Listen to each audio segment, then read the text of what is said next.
अलग सर्वर पे रन होती है जावा में चाहे पाइथन। डाटाबेस अलग सर्वर पे होता है, डाटाबेस सर्वर। तो एप्लीकेशन और डाटाबेस सर्वर के बीच में कनेक्शन बनाना होता है, उसके लिए हमें कनेक्शन सिंक चाहिए होता है। कनेक्शन सिंक कुछ नहीं है, नॉर्मल डबल कोट्स में स्ट्रिंग है जिसमें क्या लिखा होता है, डाटाबेस सर्वर का नाम होगा, यही है, डाटाबेस का नेम होगा। तो ये सिर्फ सर्वर को एक्सेस करने की डिटेल हो। सेकंड स्टेप क्या था, मॉडल बनाया था एम्प्लॉय नाम से, जिसको आप कह सकते हो टेबल है। थर्ड स्टेप क्या था, पैकेज इंस्टॉल किए थे, Microsoft.Entity Framework Core, Microsoft.Entity Framework Core .SQL Server, Microsoft.Entity Framework Core. क्योंकि हम एंटिटी फ्रेमवर्क पढ़ रहे हैं डाटाबेस को एक्सेस करने के लिए, ठीक, तो एंटिटी फ्रेमवर्क कोर वही है। फिर हमने डेटा फोल्डर बनाया था और उसमें हम एक फाइल क्लास बनाई थी एप्लीकेशन डीबी कॉन्टेक्स्ट, जो ये सारा डेटाबेस हैंडलिंग का सारा काम मैनेज करेगी, डेटाबेस बनाएगी, टेबल बनाएगी। तो अब हम आज उसी में ही आगे करेंगे। तो हम सीख रहे हैं एमबीसी के अंदर डेटा को एक्सेस करने के लिए एंटिटी फ्रेमवर्क, और एंटिटी फ्रेमवर्क की कोड फर्स्ट अप्रोच, कोडिंग से डाटाबेस कैसे बनता, बिना कोडिंग कैसे बनता, वो तो मैंने लास्ट वीक में आपको करवाया। तो बड़े ढंग से बच्चे समझना, ये इस नाम से था, यही है। ये एप्लीकेशन सेलेक्ट कर लो,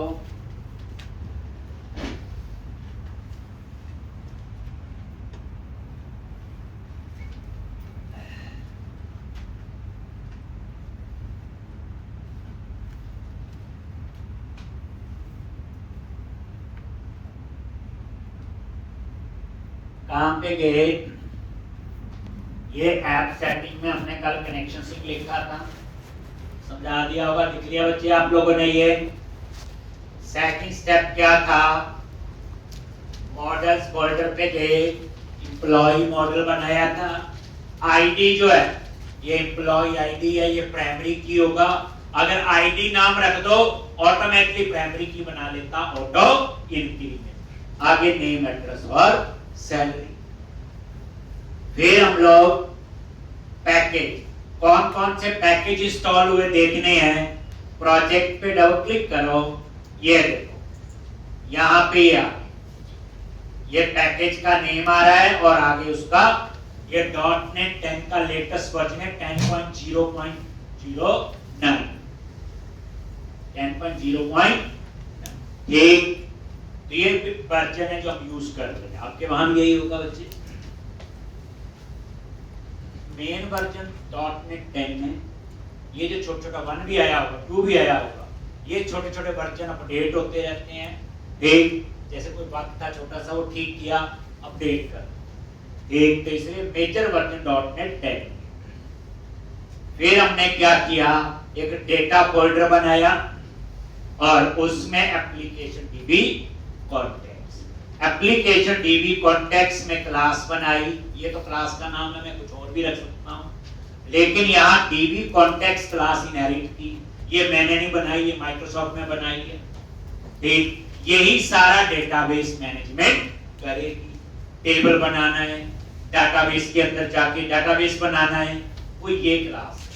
और ये क्लास जो है ये इस नेम स्पेस में Microsoft.Entity Framework Core जो हमने इंस्टॉल किया। उसके बाद एक ही क्लास इनहेरिट हो सकती है, एक DB कॉन्टेक्स्ट।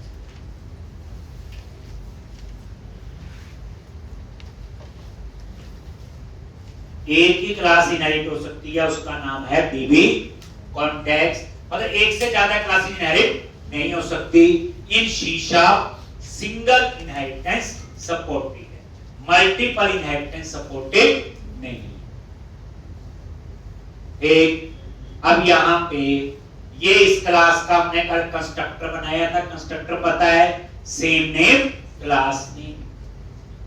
उसके बाद इस कंस्ट्रक्टर में अब आ जाओ, अब हम आगे का कोड लिखेंगे। ठीक, तो डीबी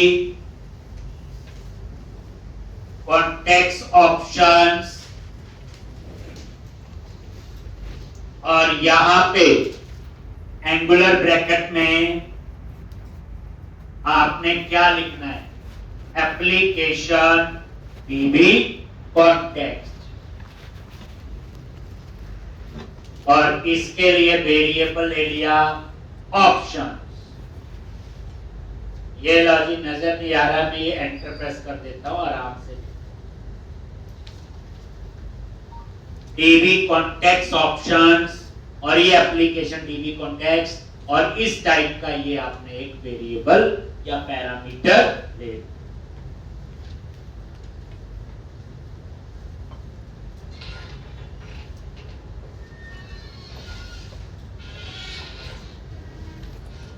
एक, उसके बाद ये क्लास का कंस्ट्रक्टर है, इसमें हमने बेस क्लास के कंस्ट्रक्टर को कॉल करना है। ध्यान देंगे, बेस क्लास कौन सी है, जिस क्लास को इनहेरिट किया हुआ उसको क्या कहते हैं, बेस क्लास। और इसमें बेस क्लास एक ही हो सकती है क्योंकि सिंगल इनहेरिटेंस सपोर्ट। एक तभी कहते हैं बच्चे ऊप्स का नॉलेज होना बहुत जरूरी। मैंने देखा सबसे ज्यादा प्रॉब्लम आज सीधे बच्चे सीखने आ जाते पाइथन, ये .NET, ऊप्स के कांसेप्ट में तो मास्टरी होनी चाहिए।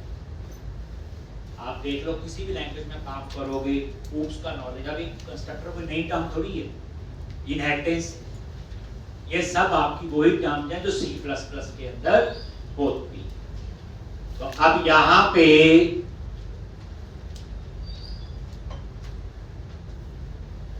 तो ये क्लास का क्या आपका कंस्ट्रक्टर आ गया ये, और यहां पे इसके बाद इसी में आ जाओ बेस। ये देखो बेस क्लास को एक्सेस करने के लिए बेस कीवर्ड, और इसमें आपने पास कर दिया ऑप्शन।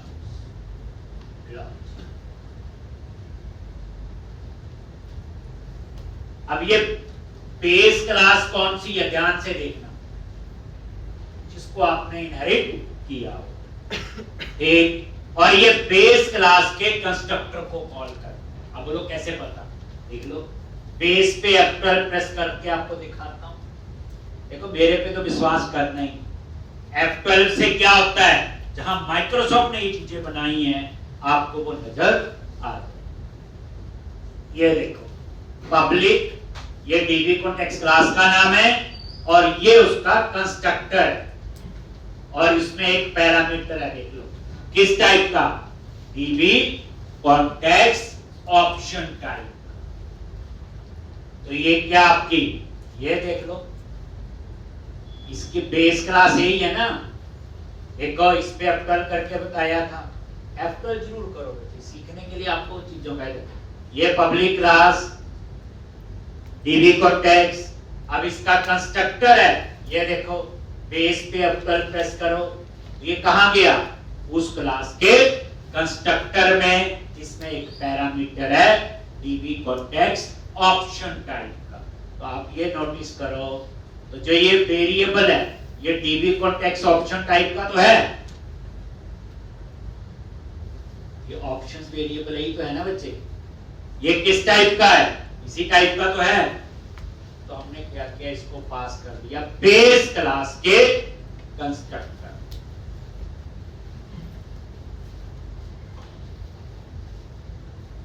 एक ये लॉजिक समझने के लिए आप इसको एंटर प्रेस कर लो और सबमिट कर दो, ठीक है,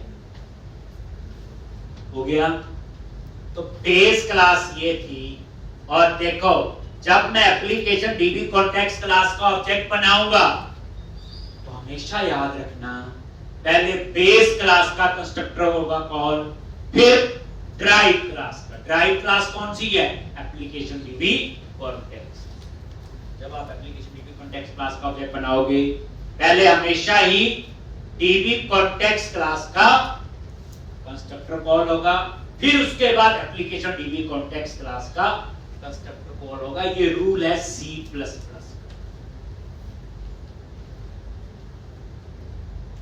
तभी मैंने बोला है कि 9:15 से 10 वाली क्लास लगाना शुरू कर दो, वहां C भी आएगी, C++ भी आएगी। एक और ये जरूरी है, ये तो आपको पता चल रहा होगा। एक और वैसे कोई मुश्किल चीजें नहीं, जिसने पढ़ा है ढंग से उसे पता होना चाहिए। जितना मैं चाहिए उतना तो मैं एक्सप्लेन करता हूं। चलो, तो ये आपने यहाँ पे ये काम करना। ये हम सारा काम बता किसके लिए कर रहे हैं?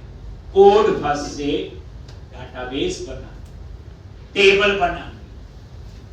ठीक, अब आप इसी क्लास में आ जाओ जो टेबल बनाना है। टेबल कौन सा बनेगा? एम्प्लॉय।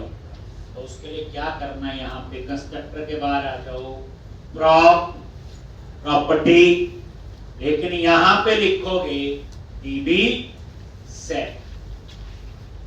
और ये देखो सब हेल्प में आता है एम्प्लॉय मॉडल। याद रखना, हेल्प को यूज करो। ये केस सेंसिटिव होती है, शीशा खुद लिखोगे ई स्मॉल में लिख दिया एम्प्लॉय का तो एरर आएगी। इसलिए देखो ये एम्प्लॉय और इसका नेम स्पेस आगे आ रहा है, तो जैसे आपने इसको सेलेक्ट किया ये ऊपर उसका नेम स्पेस भी ऐड हो गया। ये ठीक, और ये देखो नीचे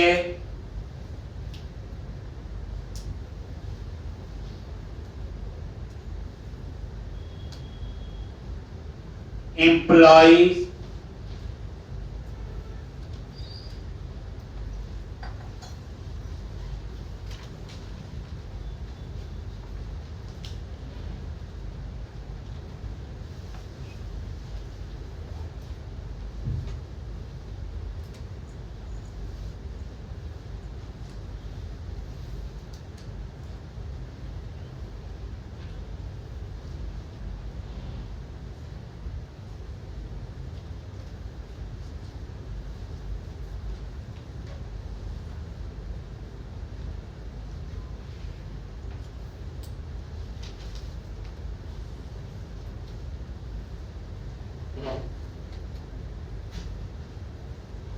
एक ये आपका कुछ भी नाम हो सकता है बच्चे, एम्प्लॉइज रख दिया।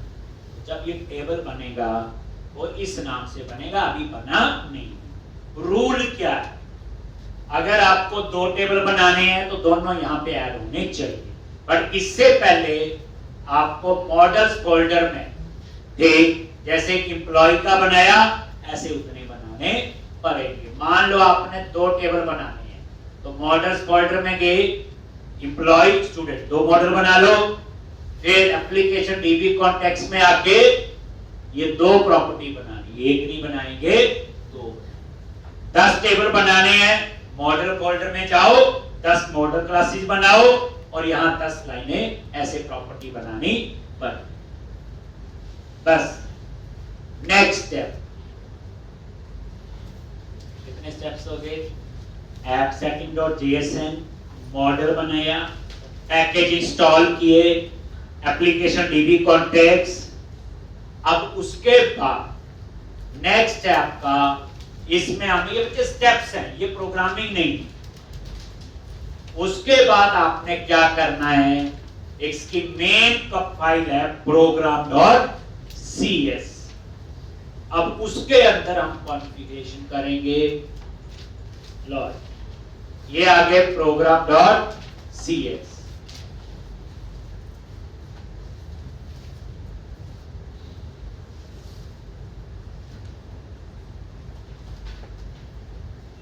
एक आगे program.cs,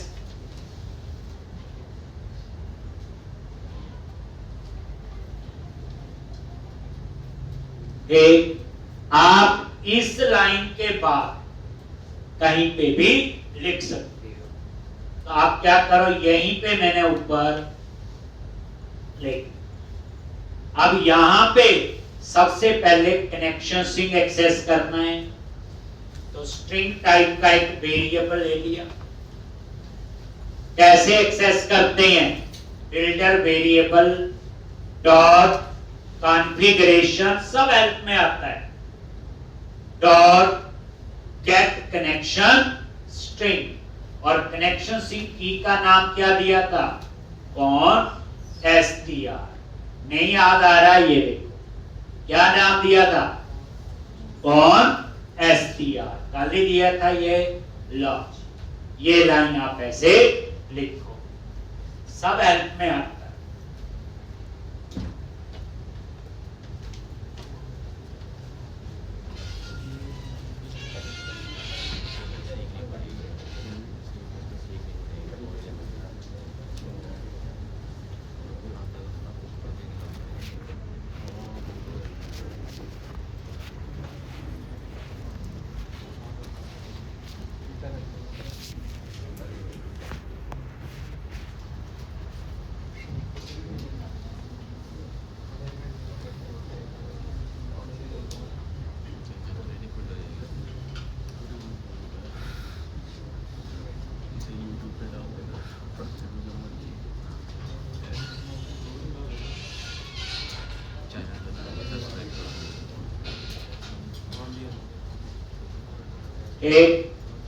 अब आपने लिखना उसके बाद एक लाइन और बच्चे, एक कॉन्फ़िगरेशन है, आपको याद रखना है कि program.cs में कोड लिखना है। तो builder dot services dot add db context,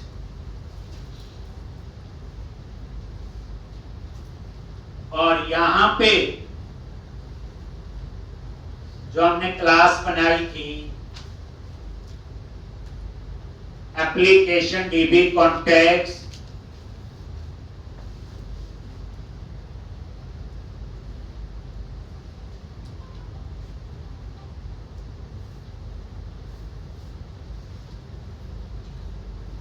एक, और यहां पे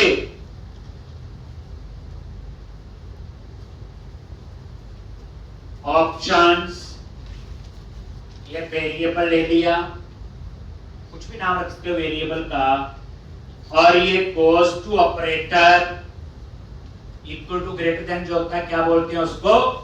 गोज टू ऑपरेटर, और उसके आगे option dot use SQL server, और यहां पे आपने वो कनेक्शन स्ट्रिंग पास कर।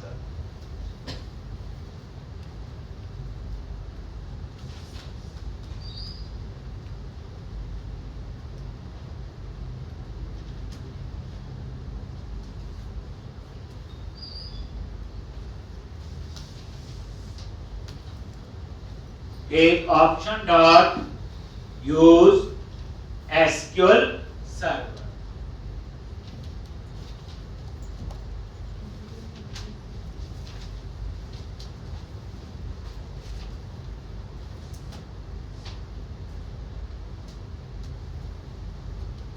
तो builder dot configuration dot get connection string on str,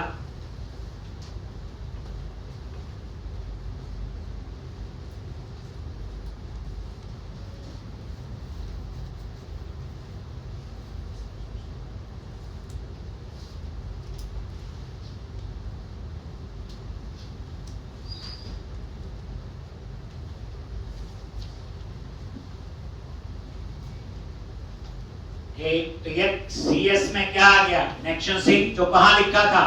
app settings dot JSN में। कैसे एक्सेस किया?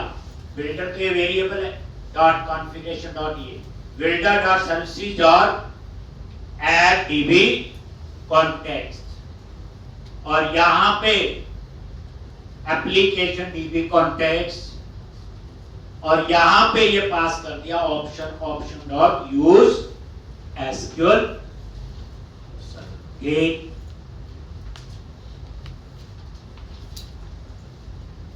यूज एसक्यूएल सर्वर में आपने पास कर दिया बच्चे ये कनेक्शन स्ट्रिंग। ऑप्शन कोई कीवर्ड नहीं है, ये वेरिएबल का नाम है। मैं ए भी रख सकता हूं ऐसे, और इसको भी मैं ए लिख सकता हूं तो भी चल जाए। ठीक, तो ये वेरिएबल है। तो अभी मैंने ऑप्शन नाम रखा और मतलब ये ना कि ऑप्शन कोई कीवर्ड है। इसे लैम्डा एक्सप्रेशन कहते हैं। जो काम कई बार 6 लाइन से होगा, लैम्डा एक्सप्रेशन से हम 1 लाइन से भी कर सकते हैं। अब धीरे धीरे इन चीजों को हम और डिटेल में आगे सीखेंगे। स्टेप्स लिख लो। First step appsetting.jsn, second model, third packages install किए थे, fourth application DB context data folder के अंदर, और फिफ्थ प्रोग्राम डॉट। आज ये जो प्रोग्राम डॉट सीएस फाइल है ये भी एक ही होती, और ये किसके लिए होती? Project configuration. किसके लिए होती है? Project configuration.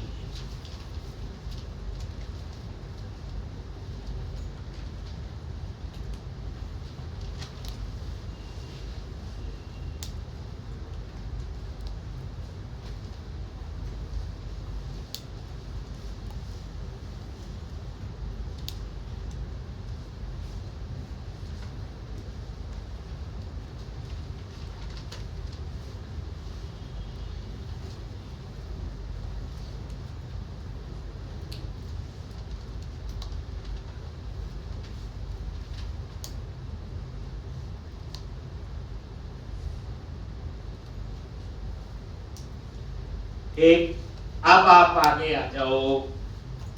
नेक्स्ट स्टेप क्या? ध्यान से टूल्स मेन्यू पे जाओ, नगद पैकेज मैनेजर और पैकेज मैनेजर कंसोल। डरना नहीं, इसको एक बार फिर करना। Package manager console. देखो दोबारा से, टूल्स मेन्यू पे गए, नगद package manager, package manager console.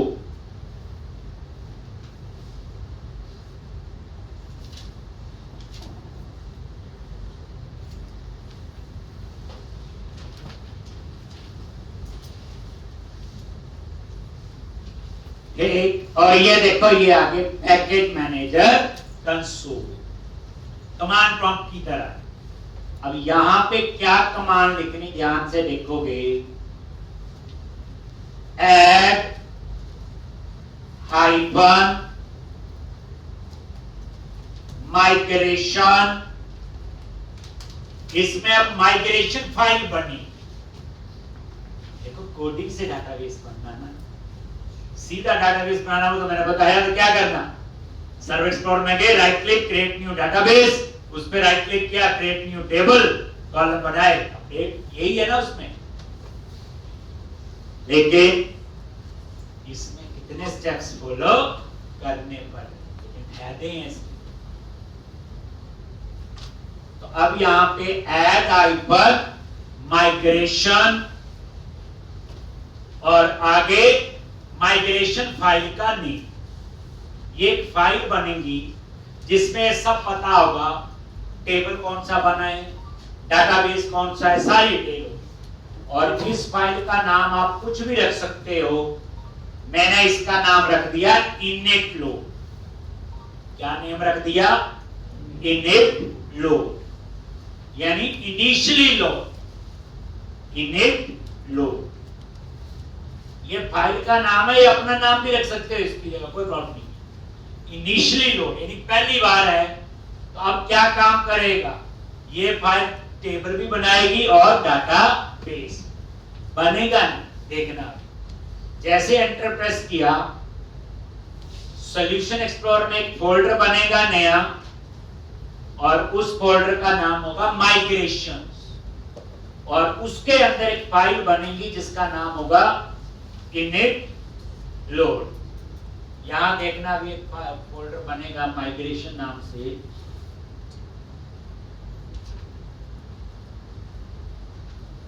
ये देखो, ये फोल्डर अब बना, और इस फोल्डर के अंदर ये है init load.cs, और ये फाइल आपकी बन गई। और इस फाइल को अगर आपने देखना है, ये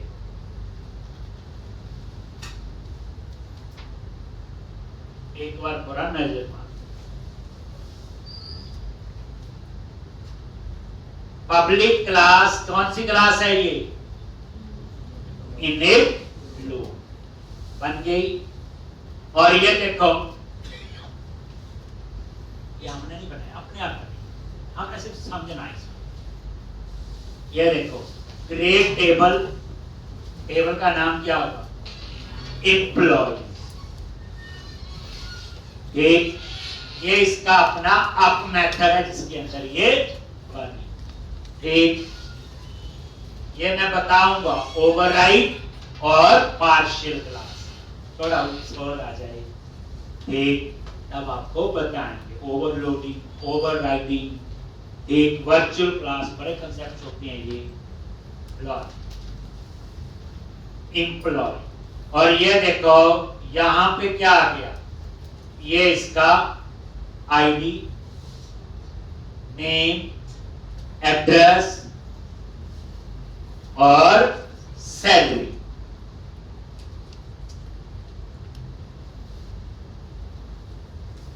देख लो, क्रिएट टेबल, टेबल का नाम क्या है?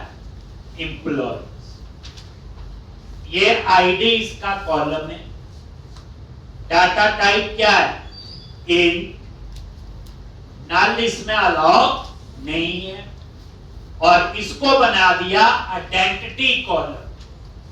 आइडेंटिटी कॉलम होता auto increment, Microsoft SQL server में उसको कहते हैं आइडेंटिटी कॉलम, माई सीक्वल में ऑटो इंक्रीमेंट या ऑटो नंबर। और ये बता दिया कहां से स्टार्ट करे?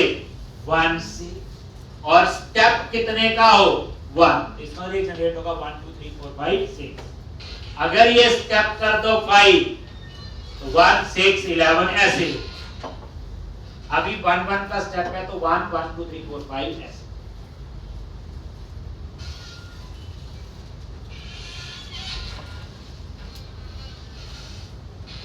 ठीक, और ये दूसरा कॉलम आ गया नेम, डाटा टाइप क्या है? देख लो एन वैर क्या है रखवाया था, मैक्स स्ट्रिंग के लिए वैर का या एन वैर का डिफरेंस बताया था। ठीक, और ये मैक्स, इसमें डाटा 2 जीबी तक आ सकता है। ठीक, नल लेवल फॉल्स, इसी तरह से एड्रेस, इसी तरह से ये सेल। अब देखो वहां तो डाटा टाइप स्ट्रिंग है सी शार्प के अंदर, लेकिन डाटाबेस में थोड़ी है स्ट्रिंग। डाटाबेस में उसके इक्विवेलेंट क्या है? ये, और ये इंट, और ये देखो इंट, और ये आ गया।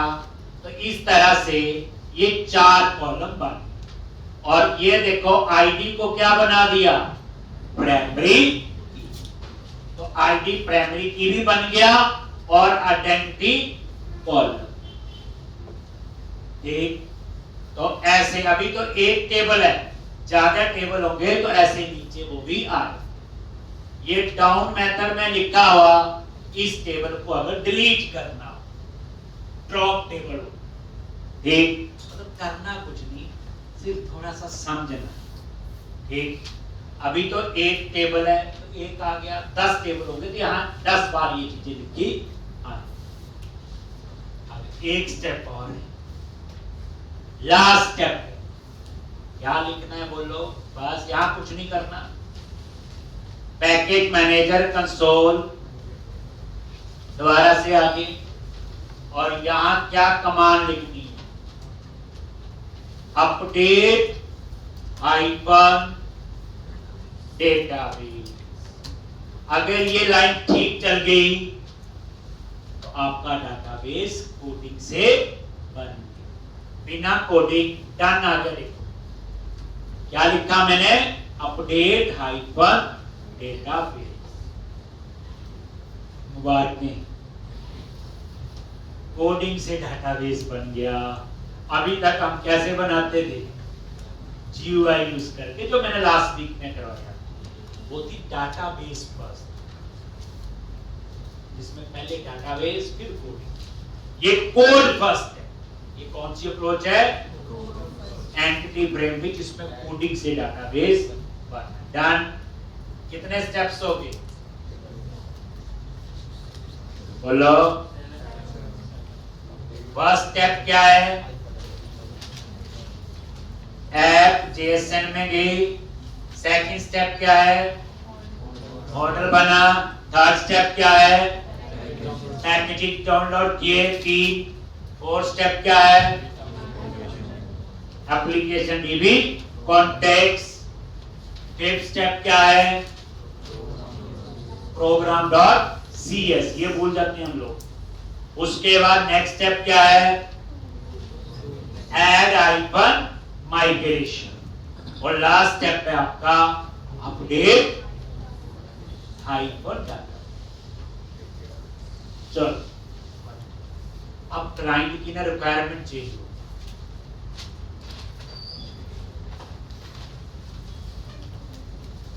प्रोग्रामिंग थोड़ी है, इसमें ज्यादा खा नहीं सकते। इसमें तो जो मैं करवा रहा हूं वो रूल फॉलो करने। जैसे आप देखो, क्लाइंट कहता है कि मेरे को एक और मॉडल चाहिए, रिक्वायरमेंट है, एक और टेबल बनाना है स्टूडेंट का। तो क्या स्टेप्स फॉलो? 7 तो नहीं होंगे और उससे कम ही होंगे। तो इसमें फर्स्ट स्टेप क्या हुआ? देखो, कनेक्शन सीन तो बन गया पूरे प्रोजेक्ट के लिए। आप ये तो लिखना दोबारा से, एक स्टेप कैंसिल। इस केस में फर्स्ट स्टेप क्या हुआ? मॉडल पे जाओ, नया मॉडल ऐड करो।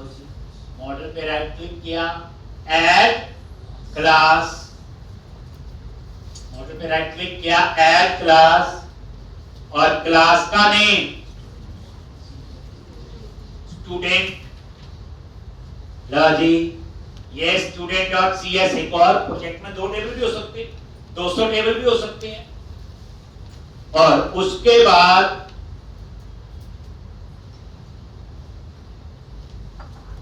क्या करना है? प्रॉप टैब प्रेस किया, आईडी,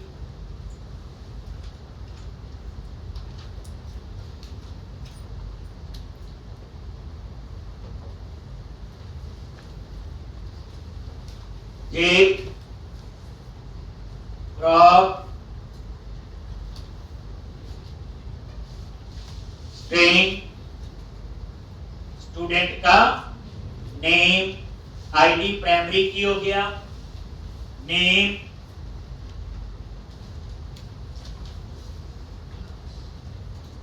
स्टूडेंट का एड्रेस, प्रॉपर्टीज बना रही हैं। फिर प्रॉप टैब प्रेस करो, एज, लॉज, एक आईडी, नेम, एड्रेस और एज, बस यही चाहिए।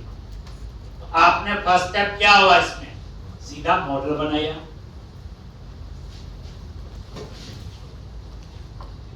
सेकंड स्टेप क्या होगा? पैकेज इंस्टॉल है, दोबारा थोड़ी करेंगे, प्रोजेक्ट तो वही है। तो 2 स्टेप तो मिस हो गए, ऐप सेटिंग वाला और पैकेज वाला। आप सीधा कहां जाएंगे? Application DB context main class तो वो है, वहां बताएंगे कि स्टूडेंट नाम का मॉडल है, एक नया टेबल बनाओ। तो सेकंड स्टेप क्या हुआ? Application DB context. ये बच्चे अभी सीख रहे हैं डेटाबेस कैसे क्रिएट करते हैं।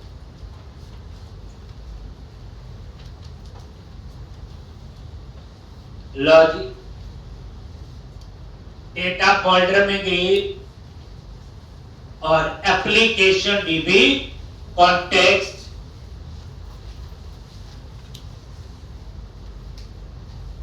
ये क्या है कि कवर अप क्लास चल रही है ना, कल भी लगी थी, तो आज से थोड़ा सा टाइम आगे कर दिया, तो 1:45 पे लगेगी। कल तो 2:30 बजे लगी थी ना, कि कवर अप क्लास है ना कुछ बच्चे, ठीक।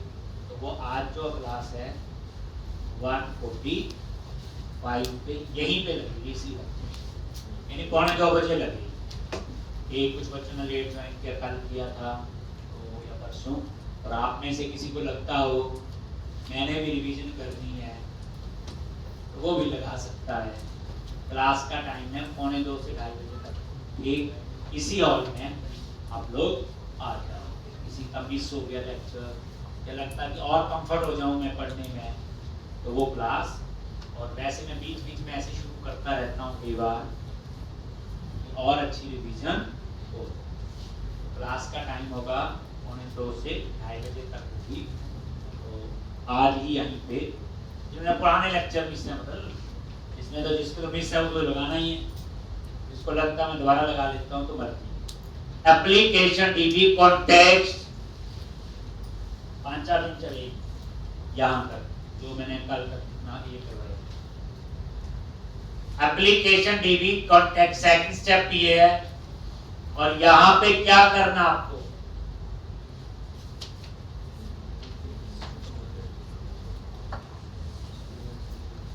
प्रॉप DB set student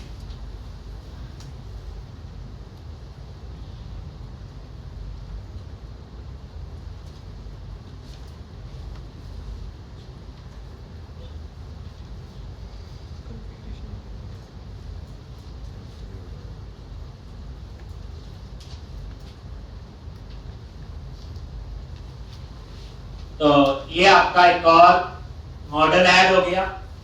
जैसे एम्प्लॉय कितने स्टेप हो गए, 2 ही हुए। थर्ड स्टेप क्या है, अंदाजा लगाओ। हाँ जी, ऐड माइग्रेशन। जो असली खेल है वो माइग्रेशन का है।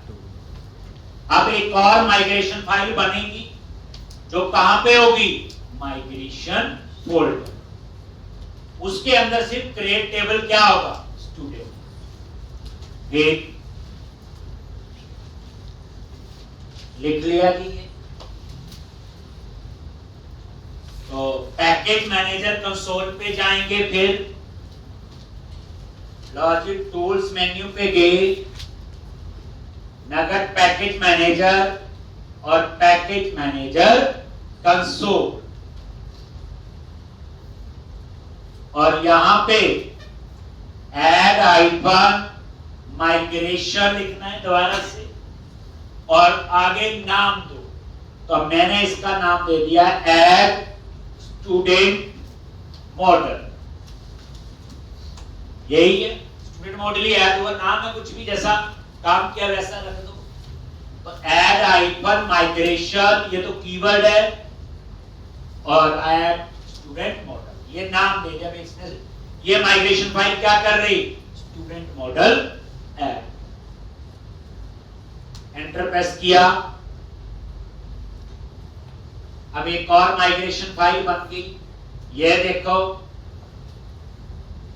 ये आपको नजर आ गई ऐड स्टूडेंट मॉडल, और ये देखो क्रिएट टेबल क्या आ गया, स्टूडेंट, और ये ID, save, integer, identity column, ये नेम, एड्रेस, एज, ये देखो आईडी क्या हो गया,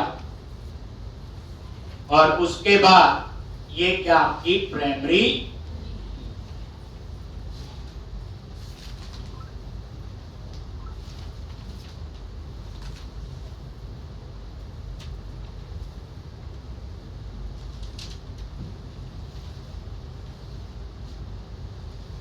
ये क्या आपकी प्राइमरी थी।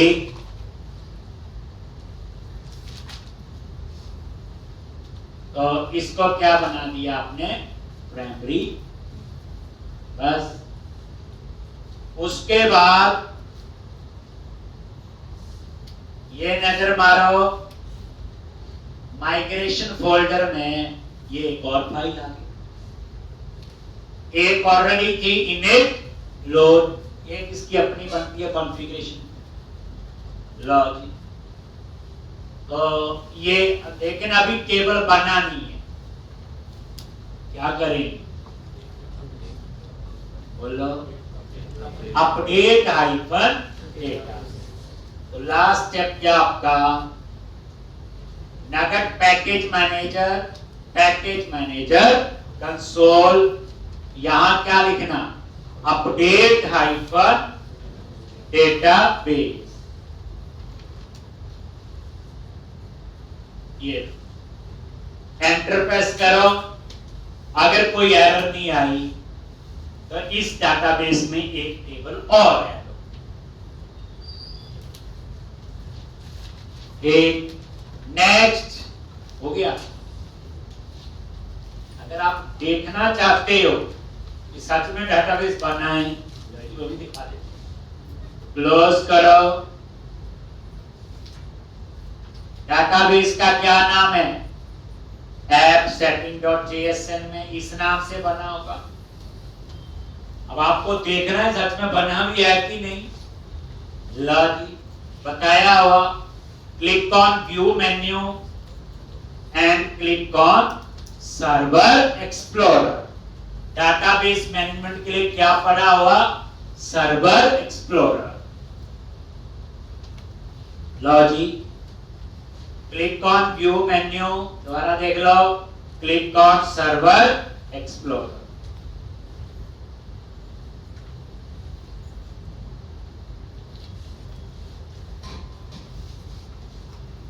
अब डेटा कनेक्शन पे राइट क्लिक किया,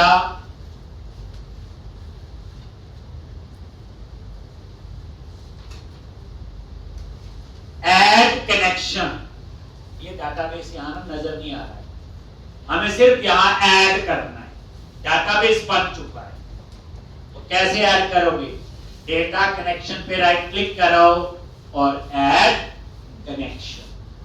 जैसे ऐड कनेक्शन पे क्लिक किया,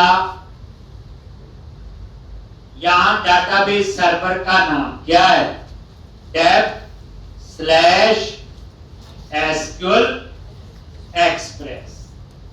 मेरी मशीन पे ये है, आप क्या होगा वो मैंने आपको सारा बताया। विंडो ऑथेंटिकेशन ही है, क्योंकि मैंने वहां इंटीग्रेटेड सिक्योरिटी 2 लिखा।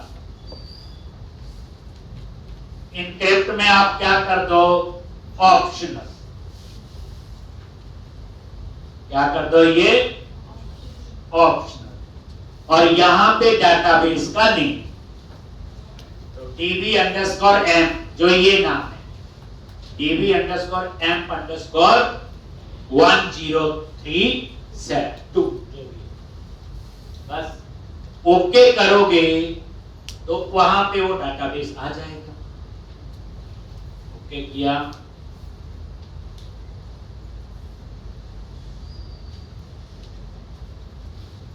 db_m_103, ये लो, ये आ गया। एक्सपेंड किया तो डेटाबेस बना है, ये टेबल, ये देखो एम्प्लॉइज। और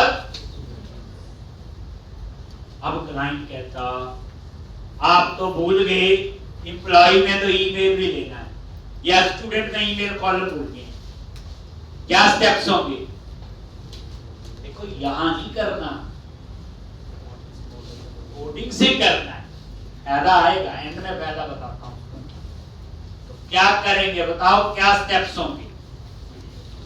अब क्लाइंट की रिक्वायरमेंट थोड़ी बदल गई, क्लाइंट कहता है जो स्टूडेंट टेबल है ना, उसमें ईमेल कॉलम भी चाहिए, तो आप क्या चेंज करोगे। पिछले में क्या स्टेप्स थे, मॉडल ऐड किया, एप्लीकेशन डीबी कॉन्टेक्स्ट में ऐड किया, ऐड माइग्रेशन और अपडेट डेटाबेस, 4 स्टेप्स थे, पूरे 7 थे, तो 3 उसमें मिस हो। अब इस बार क्या होगा, तो सबसे पहले आप मॉडल में जाओ और ये स्टूडेंट मॉडल, आगे ईमेल कॉलम आपने लेना है, भूल गए, लॉजिक, स्ट्रिंग और ईमेल।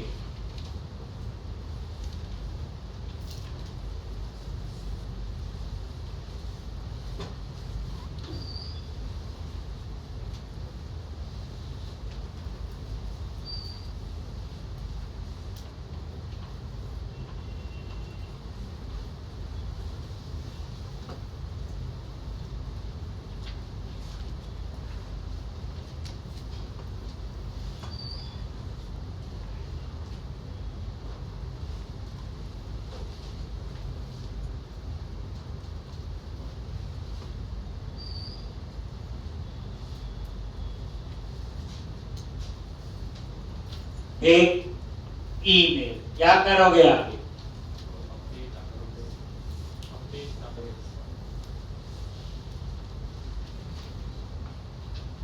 पहला स्टेप तो ये हो गया। दूसरा स्टेप होगा बच्चे क्या? इसमें एप्लीकेशन डिग्री कॉन्टेक्स्ट में लाया जाएगी स्टूडेंट मॉडल, सीधा ऐड माइग्रेशन और अपडेट डाटा। लो जी देख लो, सेव किया, टूल्स मेन्यू में गए, नगेट पैकेज और पैकेज मैनेजर कंसोल, यहां लिखोगे ऐड माइग्रेशन और यहां पे ऐड ईमेल कॉलम टू, कहां पे? स्टूडेंट मॉडल, नाम मीनिंगफुल दे दो। अब ये एक माइग्रेशन फाइल और बनाएगा जिसमें सिर्फ इतना ही कोड होगा, एक एग्जिस्टिंग टेबल में कॉलम ऐड होगा।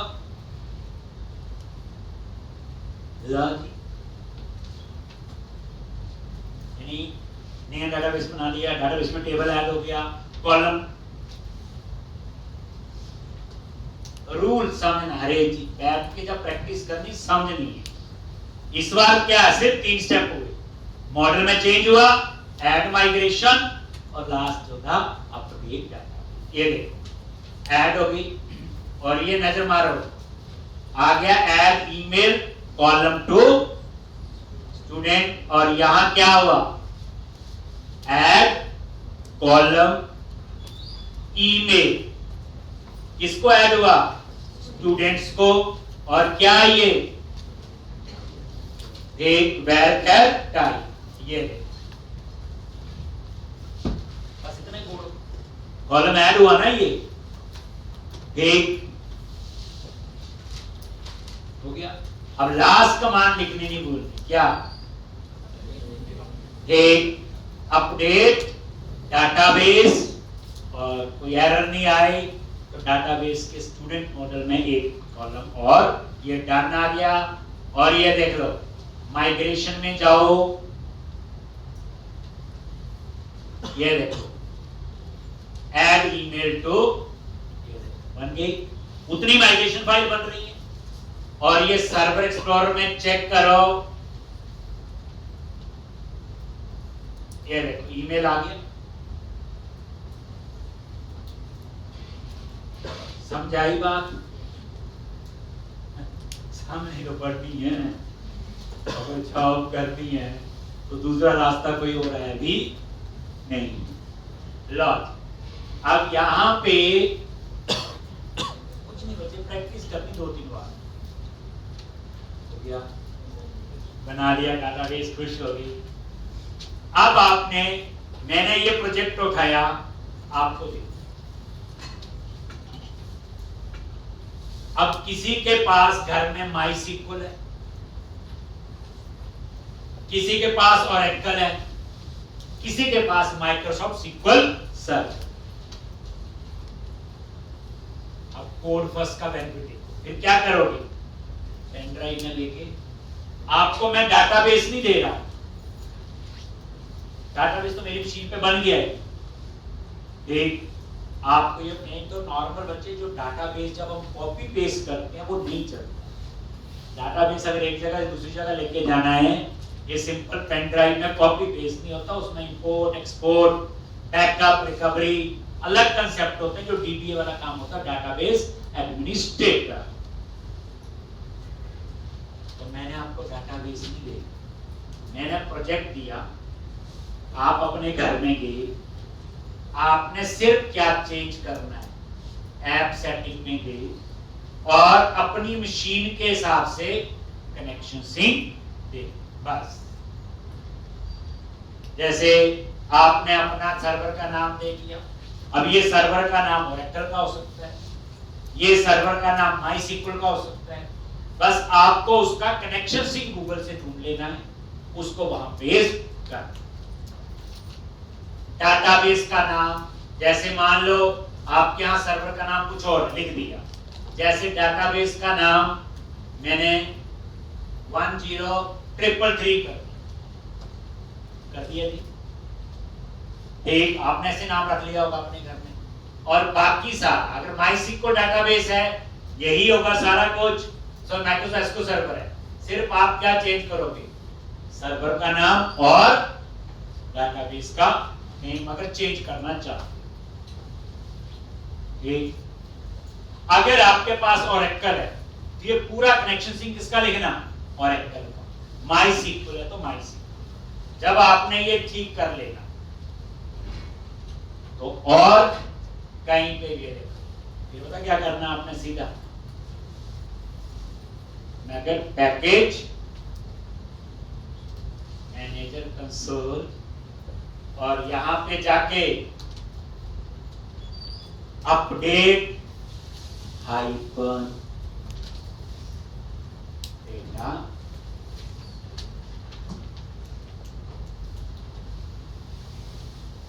लार्ज, अब पता क्या हुआ, इसने नया डाटाबेस बनाया जिसका नाम ये बन गया। अब बोलो इसे कैसे पता चला कौन सा डाटाबेस टेबल, इसे पता चला माइग्रेशन फोल्डर में जो माइग्रेशन फाइल, अगर मैं माइग्रेशन फाइल डिलीट कर दूं सारी या कोई भी, तो मेरी मशीन पे तो चल जाएगा क्योंकि अब डाटाबेस बन चुका है, मैं उसको यूज करता रहूंगा, लेकिन दूसरी मशीन पे वो डाटाबेस नहीं है, क्योंकि जब मैंने अपडेट डाटाबेस लिखा तो उसने एक एक करके माइग्रेशन फाइल से ही सारी चीजें उठा। तो ये तो माइग्रेशन फोल्डर ये इंपॉर्टेंट है, इसको आपने डिलीट नहीं कर, बन गए। आप किसी और लैपटॉप पे गए, प्रोजेक्ट चाहिए, डाटाबेस भी चाहिए, सिर्फ आपने क्या चेंज करना बच्चे, कनेक्शन स्ट्रिंग और एक कमांड लिखनी, क्या, अपडेट हाइफन डेटाबेस, तो दूसरी मशीन पे डाटाबेस क्रिएट हो जाएगा। अब डाटाबेस कहां से चीजें उठाएगा, कौन सा टेबल, वो माइग्रेशन। तभी तो मैं ऐड माइग्रेशन बार बार कर रहा था, एक छोटा सा चेंज भी करना है तो बार कर माइग्रेशन। तो आपके लिए काम ये है, इस पूरे को आपने 2 या 3 बार करके देखना है, स्टेप कोई खाने नहीं है, नहीं तो चले, पर डरने की जरूरत नहीं।